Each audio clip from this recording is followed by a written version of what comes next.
Vietnam Bharat अंतर्राष्ट्रीय प्रदर्शनी 2022 के सह आयोजक सोनीपत WUD के कलाकार वियतनाम भारत अंतर्राष्ट्रीय प्रदर्शनी 2022 में भागीदारी लेने मौजूद हैं, जिसका प्रसंग है beyond and beneath arts exchange. यह प्रदर्शनी और कार्यशाला अक्टूबर 31, 2022 से नवंबर 10, 2022 तक वैन लैंग यूनिवर्सिटी हो ची मिन सिटी वियतनाम में है। इस इवेंट का उद्देश्य दोनों राष्ट्रों के कलाकारों और संकाय को साथ लाना है, ताकि ललित कला में रचनात्मकता और नवाचार को बढ़ावा मिले।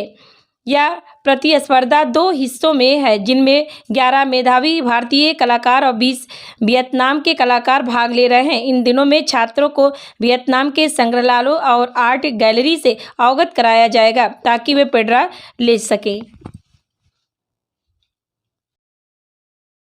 प्रिजर्व करना है तो उसका एक सबसे अच्छा जो तरीका है और सबसे सरल तरीका जो है वो यही है कि हम उस परंपरा को, उस सभ्यता को बना के रखें।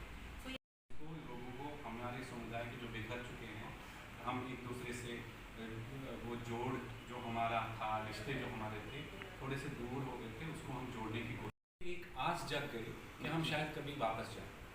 तो क्या आपने प्रयास किया वैसे एक बार जाने का? उसके बाद मैं हर 3 महीने में एक बार जाता हूँ जी, और मैं हर महीने में जाता हूँ। तो हमारी क्या आपकी प्रायोरिटी में ये भी शामिल है कि कभी ये टूर्नामेंट जम्मू में हो या माइट भी भगवान की इच्छा हो, माइट भी नेक्स्ट टूर्नामेंट कश्मीर में, और अगर हम कश्मीर आपसे हम कश्मीर में मिले तो हमें बेहद खुशी होगी, क्योंकि हमारे बच्चों में भी है, हमने भी है कि हमने अपनी मातृभूमि जहाँ से जो मदर लैंड है हमारी, हम वहाँ वापस जाएँ, रिस्पेक्ट से जाएँ, इज्जत से जाएँ। और ये हमारा पर्पस है कि किसी के लिए भी अपनी माँ को छोड़ना मुश्किल है, हमें तो जगह से विस्थापित किया गया है। तो हमारा हमेशा एक प्रयास रहता है किसी भी चीज़ में, किसी भी कोई भी हम काम करें, वो कल्चरल हो, स्पोर्ट्स हो, सोशल हो, जो भी संस्थाएं हैं, जितनी भी संस्थाएं कश्मीरी पंडित्स की हैं, उन सबका एक ही मोटो रहता है कि हम अपने कश्मीर, अपने अपनी उस मदर लैंड के पास कब वापस जाएं। जोड़ने के लिए बंदूक और गोली नहीं, कि बैट और बॉल का प्रयोग भी कर सकते हैं आप अपनी ज़िंदगी में। ये बड़ी इंपॉर्टेंट चीज़ है जो हम इस माध्यम से भी कहना चाहते हैं कि बैट और बॉल एक ऐसी चीज़ है जो भी इंसान को जोड़ती है, बंदूक और गोली जोड़ती नहीं, आपको अलग कर देती है। और जैसे इसीलिए दिया है क्योंकि हम एज कश्मीरी पंडित कम्युनिटी हमेशा ही पीस लवर्स रहे हैं, शायद इसीलिए हमने गन्स की जगह बैट बॉल उठाया है। तो 35 साल का जो विस्थापन है आपका, हम वोट देते हैं सर, वोट देते हैं। और हमारे पास जो आजकल वो गवर्नमेंट ने वो डोमिसाइल सर्टिफिकेट शुरू हुई, शायद आपके पास ना हो, मेरे पास तो वो गाना मैं आप सबके साथ शेयर भी करूँगा, तो आप उसको और भी अपने अपनी जगहों पर उसको फॉलो करें। It's a very beautiful song, इस शारदा को और उसको कैसे उन्होंने मिक्स किया है। तो ऐसा रहा कि हरियाणा के लोगों ने हमको खुली मतलब with open arms they received अस।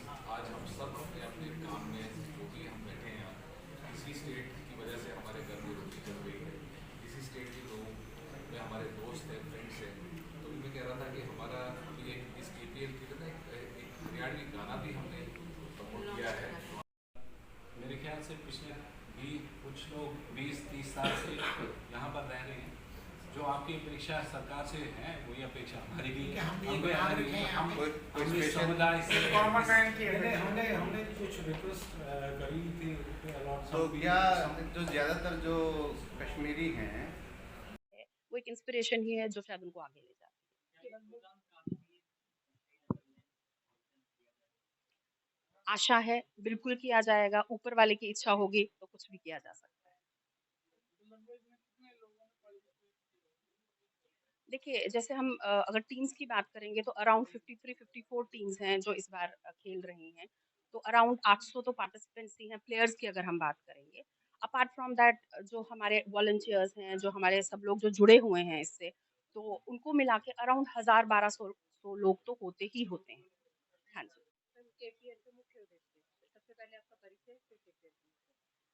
मेरा नाम है दीप्ति टिक्कू।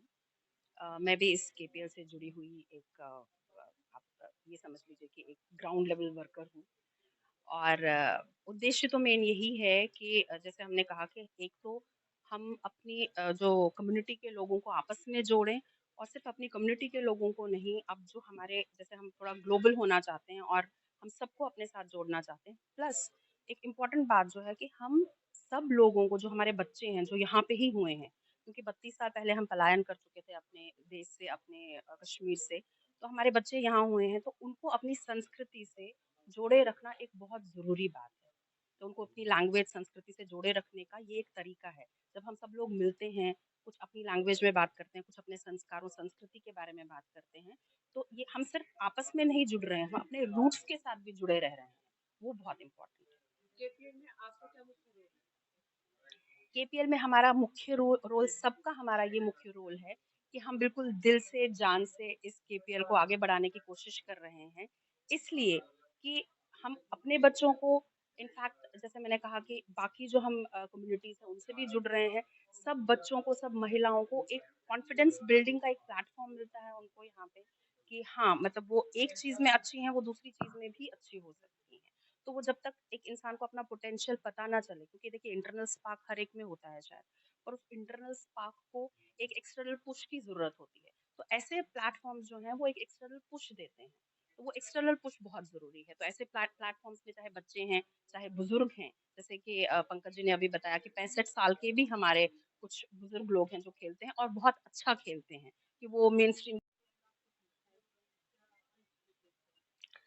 इसका उद्देश्य है कि जो कश्मीरी विस्थापित लोग हैं, जो बिखरे हुए हैं, उनको एक जगह 3 दिन का एक महोत्सव रहता है कश्मीरी पंडित कम्युनिटी में, जहाँ हम मिलके इस महोत्सव को खेल के सेलिब्रेट करते हैं।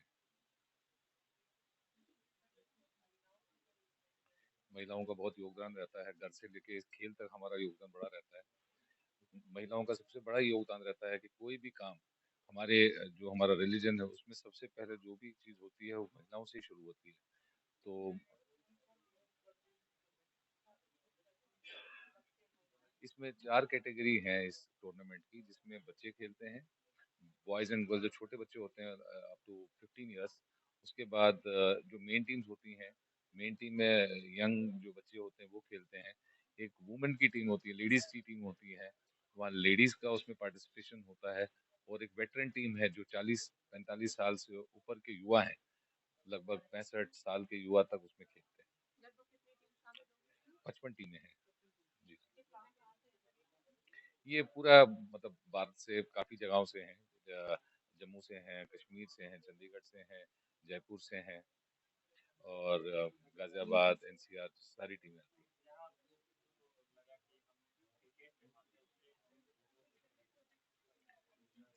क्रिकेट, अभी 2 दिन पहले भी एक मैच हुआ था, जो अभी इंडिया और पाकिस्तान का मैच हुआ था, आप सबने देखा होगा। लास्ट ओवर जो लोगों ने मैं अभी किसी के यहाँ था उस दिन भी, तो जो भाभी थी उसने कहा कि अभी मैं तुमको चाय नहीं दूंगी, मेरे को लास्ट ओवर देखने दो। तो हम भी उठ के फिर वो ओवर देखने गए। तो क्रिकेट एक ऐसी चीज है जो हमको कहीं ना कहीं एक दूसरे के साथ जोड़ती है, और वो फील लेके आती है कि हम अपने लाइफ में कुछ ऐसा करें। जीतने की जो वो है, वो क्रिकेट से ज्यादा किसी और चीज में मिलती नहीं खुशी।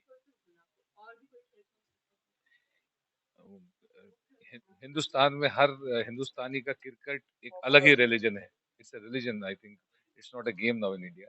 तो हिंदुस्तान में क्रिकेट एक रिलीजन की तरह माना जाता है, और हम भी इसको एक रिलीजन की तरह ही लेके चल रहे हैं, जहाँ हम सब इकट्ठे हो जाएं, जिससे हमारी कम्युनिटी साथ रहे, जुड़े एक साथ दोबारा।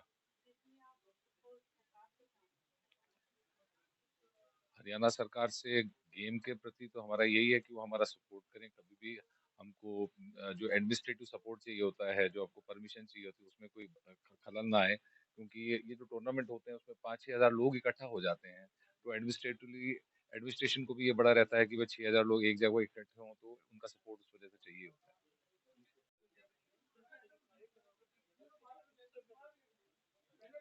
ये सर दोबारा बताइए please। उद्देश्य हमारा यही है कि जो हम विस्थापित हुए हैं 32 साल पहले, लोगों को दोबारा हम जोड़ सके।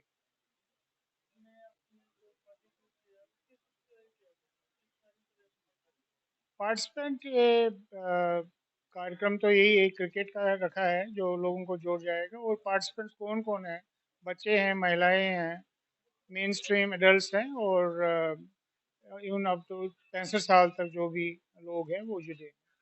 अलग अलग 4 कैटेगरीज की टीम है, 55 टीमें हैं। ये 4, 5 और 6 नवंबर को ये गेम चलेगा। ये बल्विया, इसमें जितने भी कम से कम 17 क्रिकेट ग्राउंड्स हैं उनमें ये आयोजन खेला जाएगा।